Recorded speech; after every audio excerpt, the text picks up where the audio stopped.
I've been rolling. Oh, the whole time? Yeah, you said just go, and I said, okay, I'll start it, and then...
Well, I don't know what happened on that.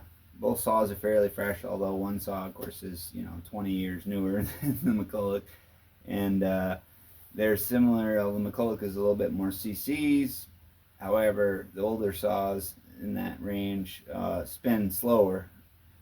But my working assumption has always been that the saws that produce the same amount of power but are slower make more torque. So we saw that in the other video there where, the old Pioneer, even though it was massively outclassed, was actually a lot closer than we thought it had been. And so as far as the 460 versus the Mcculloch 8200, I'm thinking that if I can get the customer, who owns the the Stihl,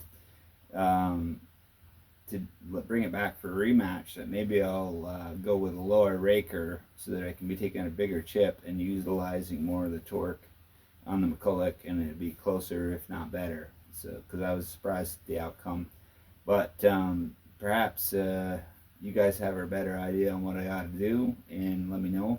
And in the meantime, please subscribe. That would really help us as a shop, and obviously the channel is just a desperate bid to be alive as an independent small chainsaw shop in this world. And thanks for watching.